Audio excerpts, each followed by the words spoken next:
All right, welcome back to another episode of Navigation Nowhere, and actually the first episode of Shop Talk. I said that, table talk or shop talk. I like shop talk better. I think Shop Talk. Shop talk. Yeah, Shop Talk. Well, I am here with my sister Rachel actually, and today we wanted to go through the beginning steps, or kind of phase one of your bus build, and kind of go through the steps that you're gonna have to go through to start your bus life adventure. And that's gonna pretty much go from buying a bus all the way through to getting it home. Now you're probably thinking that this is like a finished out shop, you know, since this is the first episode of Shop Talk.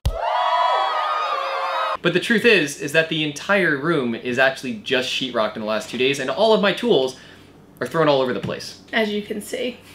Literally. But that's okay, because you don't need a finished shop to get your bus build started, nor do we need a finished shop to start this video. So we're just gonna hop into part one, which is gonna be finding a bus. Recently, I've been researching to find my own bus, and the places I've been looking are actually on online marketplaces. I found a lot of really great finds on like Craigslist, Facebook Marketplace. I really like using these online marketplaces because they allow me to take my location and make it really, really far, so I can go drive a few days or a couple hours to go see these buses, or I can kind of keep it to my town. But I also get to see an astronomical amount of buses in one area, and I get to kind of pick and choose before having to go see them in real life. Yeah, I definitely think if you're looking to go find a school bus, you know, you want to make sure you find the best one for you. So getting the ability to just see a whole bunch at the same time is very helpful, which is why I personally really like the online marketplaces like Facebook and Craigslist and different even auction houses that are online, because you can scan through a lot of different rigs all at once. And it's kind of like, you know, car shopping. I think you've said that before to me, where it's a lot like car shopping, where when you get to compare a lot of different things together, it's gonna help you figure out which one's gonna be best for you. So I know that buses pretty much all look the same, and it's not exactly like a car versus a truck, but the more that you see, it's always gonna help you learn more. So a few more great places to find buses: use bus dealers, school districts, or the side of the road. I remember one time we were driving and he saw a bus and he had us turn around, and then that evening we went home with a new bus. There's a bus in the driveway. It wasn't that big of a deal. If you find a good one, you find a good one. It's definitely true. There are a lot of different places to find school buses. There are a lot out there, but you just have to keep looking and looking for the right one. We actually just released a blog on our website about where to buy buses, so if you're interested in more information, check out the link in the description. That's it. Check out the link in the description. You're doing great. Not doing good. They all know that the link's in the description. This is really hard. This isn't easy. There are so many words.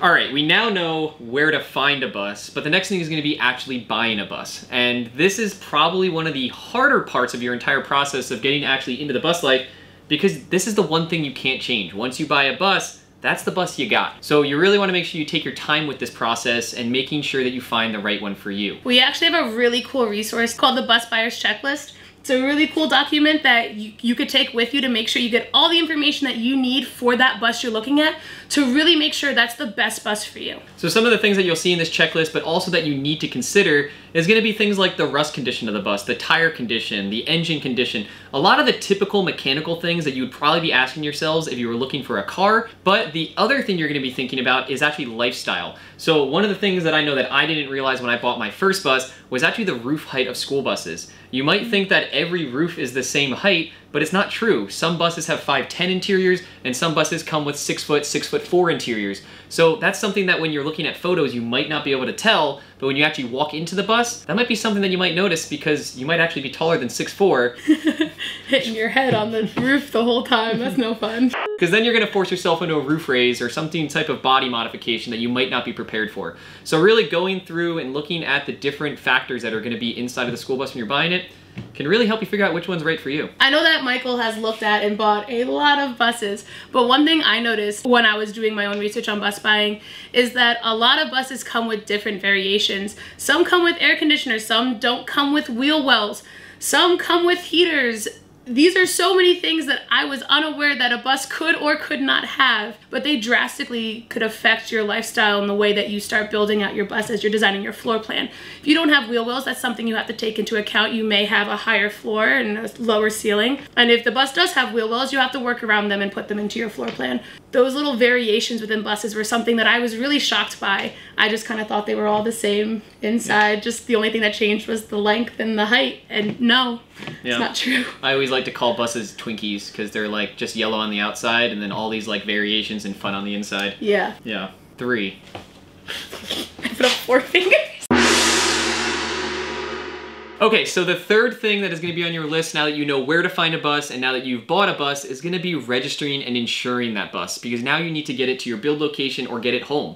And this is probably one of the most common questions that I actually get on the internet and I see on all of the different forums is how do you register and insure a bus? Because it does differ across the United States. It also differs when you're in different countries. So I know like Canada, Mexico, US, Europe, there's all different laws. So you are gonna have to do a little bit of research into your own local area. I can tell you what I did. So my buses, when I first bought them, I was originally living in New Jersey, and there, what they pretty much made me do was when I bought the bus, it was registered as a school bus. I had to then title it as a school bus under my own name. So then I pretty much owned a school bus. It was not an RV at that point. I had to actually go through the entire conversion process and then apply for a new title classification to actually then get it switched over to a motorhome.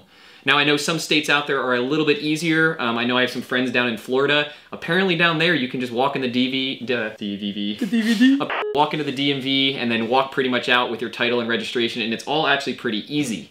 Now that's registration. Insurance is a whole different ball game. For the most part, insurance companies are going to just view your vehicle as a commercial vehicle. Now that is not necessarily the registration. You're not necessarily using the vehicle for commercial purposes, but due to the weight and due to the fact that it might have air brakes or the length or the number of passengers that it can go for, that is going to make the insurance company look at it as a commercial vehicle, so you might have to end up getting commercial insurance as a private person.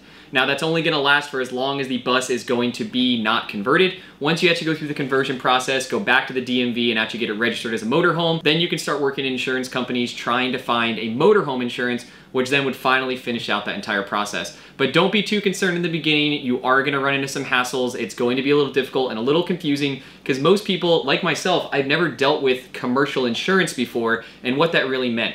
But once I started talking to insurance agents and really trying to understood what they were actually talking about, it's really about how they classify it than really the fact that it's being commercially used. So don't get too confused by the language and the lingo. Just follow the process and just keep moving forward. Next one? Next one. 4. 5. No. 5. We're both 5. wrong. Now you have your registration, your insurance, your bus. You've got everything you need. Now you got to bring it home.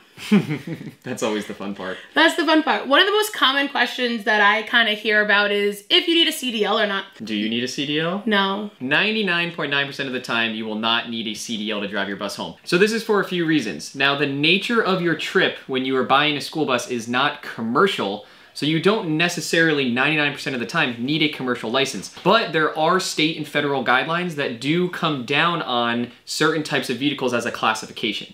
Now this can get a little confusing, so you are probably going to have to look into some local and state laws, but essentially think of it this way. You bought a bus that used to be used commercially. You now bought it as a private citizen, which essentially means you don't need a CDL unless the vehicle meets certain federal and state guidelines, such as weight requirements, number of passengers that are in there. So you do want to look into this, but like I said, 99% of the time, you're going to be completely fine. One of my biggest concerns before buying a bus and doing all this research was how difficult is it to drive a bus? I've seen Michael drive one 37-foot long bus, parallel park it in New York with no problem, but I've only ever driven small coupe Volkswagen Beetles. So the thought of me having to drive a 20 plus, 30 plus rig is very terrifying. Sure. However, from my own experience, I have learned that it's actually not as scary nor as difficult as I thought it was going to be from the beginning. So I kind of got thrown into just driving a bus from Michael. He was like, hey, hop in, go, figure it out. Exactly what happened. Yeah, I don't suggest that. Not at all. One thing that Michael suggested in the beginning was maybe just renting a U-Haul or a box truck and just driving it around for a couple hours, getting the feel of the big wide vehicle, taking some turns, how quick you should go. But after you get the hang of it, it's like driving a car. You don't even really realize that you're driving something so big. Yeah, it's actually kind of funny. I actually was doing the math recently, and I've actually been driving school buses longer than I've actually been driving cars since I've had my license. So yeah. I don't know if that's a good thing or a bad thing. It's a good thing. I think it's a good thing. So don't be discouraged. Don't be nervous. If you want to take some time to practice, absolutely do it.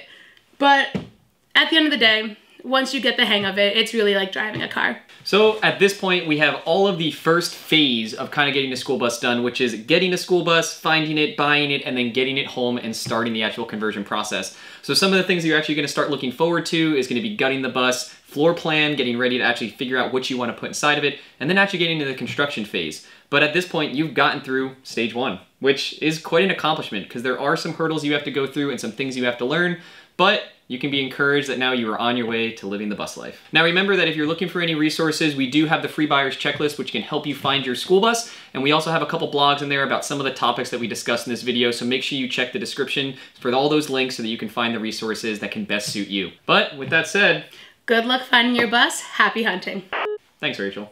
Thanks, Michael. This was fun. We should do this more often. We should do this more often. I'll see you guys soon. No, you won't. I'm trying. Yeah. Okay, I'm just tired. Okay, 3, 2. All right, I'm ready. Okay, go. All right.